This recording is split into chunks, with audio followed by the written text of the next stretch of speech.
Hi, it's Grace here, and what I'm going to be doing today is just basically showing you what's in the ephemera packs, which I'm currently selling on Facebook Marketplace and on the Boutique Junk Journal group. So let's have a bit of a look. Now this one is actually sold already. I put up 5 last night and they went pretty quickly. But it's very similar to the ones that I'll be making later on today, and I'll be posting a few more. So there's a piece of the upholstery fabric. Now each one is a little bit different with the fabric, but very similar. We have 3 of the vintage donkey cards. A little tag made by me, something there.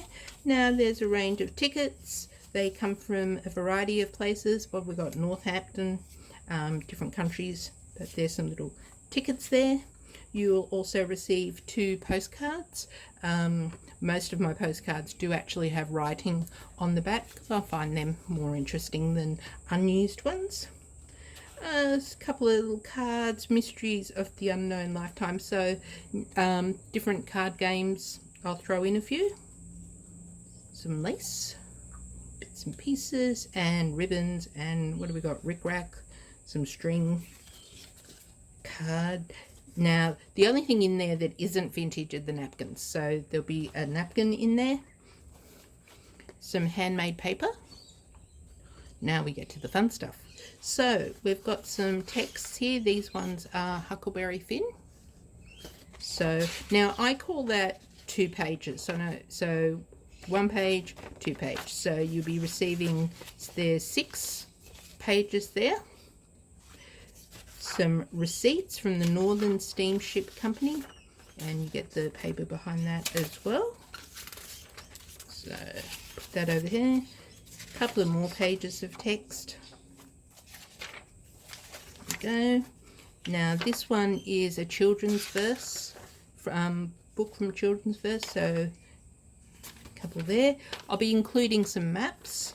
This one here, it's about an A3 size, an old Ampole map there, so be receiving different sections of that one. Some wallpaper scraps. Now it wouldn't be an ephemera kit without some Edith Holden. So this one is from her The Country Diary of an Edwardian Lady, and I've got a couple of different copies of that. So if there is a particular date or month or something that you're interested in, let me know and I can usually pop that in. Some florals in there. They'd be really nice actually with like watercolors or to colour them in, wouldn't they? Okay, now we've got some farm magazines here, the Producer's Review, and these ones are from 1940, so you can see up there, March, and yeah, they smell it. These were from a deceased estate that I was fortunate to pick up some magazines. So here we go, some lovely old Studebakers. I'll put that one there. Whoops. Another old magazine cover, similar vintage. So that one there. Some Encyclopedia pages. That one. There's a colour plate in each of the packs from the Encyclopedia. I love handwriting. I love the vintage handwriting. So you'll be receiving one of these in the pack as well. This one's got the recipe for a steamed pudding. Always worth a try. And we've got some pages here from some vintage cookbooks. Bit of a range there. These ones here are from an engineering catalogue. What I'll do up another video after this actually showing the books that I use, just so you can see where they're actually coming from. So you've got 2, 4, and I put in some of the index from it as well. So there's 6 pages there. Music sheets. Can never have too many music sheets, so there's a range, I think 6 pages of various music sheets there.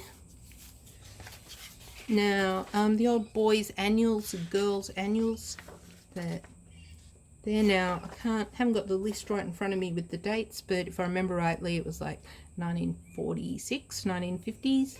What I'll do when I actually list these, I will put the dates in so that you know what it is that you're getting. Okay, we have the Australian Women's Mirror. This is 1959 edition. So a couple of pages of those. That one. Okay, and that one, and then a newspaper page, front and back. This one is probably the newest thing in there, is 1974, but it's a local newspaper. Quite interesting. Nestle's milk, 25 cents. There we go. One of the kits that I put together, one of the newspaper pages had blocks of land for sale, and they were like $2,900 for a block of land, which I thought was pretty cool. So that basically is the contents of the kits that I'm putting together. Now, I did have these kits listed for $15, including postage anywhere in Australia. Unfortunately, when I went to post it today, I found out I wasn't charged the $2.20, which is what I was expecting, but it was actually $5.50 because the pages, I don't like folding them. And you've got some pages here which are bigger than A4, so I couldn't put them in an A4 envelope. I had to go to the next size up, which meant that the cost of postage was actually $5.50. So what I'll actually be doing, these will actually now be $17 for the kit. That's including your postage. If you live around the Ipswich area, I'm quite happy for you to pick them up, in which case they'd be $12. So, I hope you enjoyed having a bit of a look. As I said, all the kits that I put up last night have sold, but I will be getting in hopefully tomorrow, but definitely over the weekend, and putting together some more packs for you. So, thank you for watching, and hope to see you around. Bye.